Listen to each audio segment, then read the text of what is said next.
Some years back, when I was on a hunting trip way up in the high Sierra mountain range, I had a rather strange thing happen to me. It was a cold, and I do mean a cold day.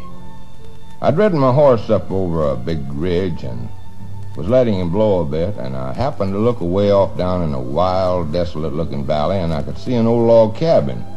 Well, I was about in the mood to freeload somebody off a cup of coffee, so I rode my horse down toward the place. But when I rode up, I was rather disappointed because it looked like there was nobody living there. I could see the front door had been blown down, kind of like it had been wrestling with a storm. In fact, it was a lonely-looking place. I was just about to ride on when I got a big surprise. An old hound dog came staggering out of that old cabin and just real wearily like lay down on the porch. Now, I know a dog will not long remain at a deserted place, but if his master is in that place, he'll stay there till he starves to death, and this dog looked like he wasn't far from doing that. Because that old dog was there, and because there was no smoke coming out of that chimney, that place might have looked deserted, but I knew it wasn't.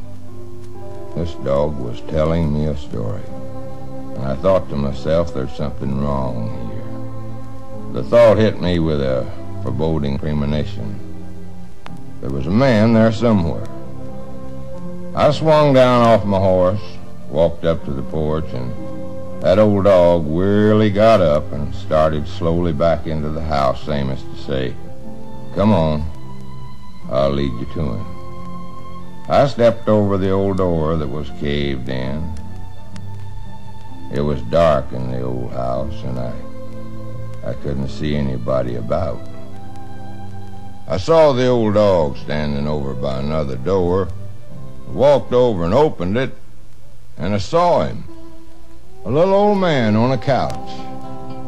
As I walked up closer, I could see that he had snow on his chest, snow that had sifted in through a broken window pane above him.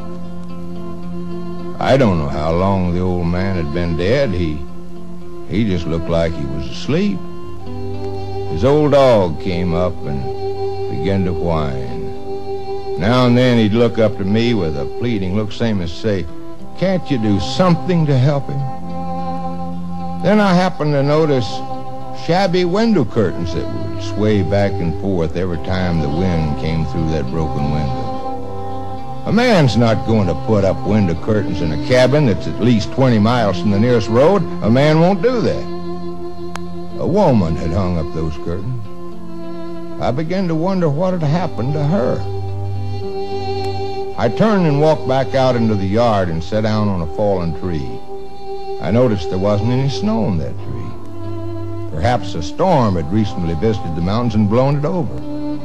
As I looked around, I could see a little toy wagon way up under the porch. A wagon that only had 3 wheels. And I wondered, where were the children that once played with that broken wagon? I can't explain it, but I reached in my coat pocket and got a little paper sack out, and I thought I'd like to paint a word picture of that place. I began the lyrics with, "This old house once knew my children. This old house once knew my wife." Well, you know the rest of the story. This old house was a song hit of 7 different countries at the same time, but I don't think that anyone ever got the true meaning that I intended the song to convey. You see, I wrote it to be a sad song, and when I made the first recording, I did it that way. But then the recording industry said, "Oh, Stuart, you're all wrong. To be a hit, it's got to have a real bounce to it." Well, not long ago, I was up in our attic and happened to run across that first old tape recording that I'd made. Perhaps if you listen to it, you can get the true meaning that I wanted the song to have. You see, most people thought the song was just about a poor, lonely prospector and his half-dead dog that had cashed in their blue chips way up high in the Sierra Mountains during a wild storm. But that wasn't it at all. The song was about 2 houses. The house that's made of mud, brick, and wood and stone that a man builds, And the other house, the mortal house, the house that the maker of men has loaned to the man for such a short, short time. Ain't you gonna need this house no longer? I'm getting ready to meet the saints. This old house once knew my children. This old house once knew my wife. This old house was home and comfort as we fought the storms of life. This old house once rang with laughter. This old house heard many a shout. Now she trembles in the darkness when the lightning walks about. But ain't gonna need this house no longer. Ain't gonna need this house no more. Ain't got time to fix the shingles. Ain't got time to fix the floor. Ain't got time to oil the hinges or to mend no window pane. Ain't gonna need this house no longer. I'm a-getting ready to meet the saints. This old house is a-getting shaky. This old house, it's getting old. This old house lets in the rain. This old house lets in the cold.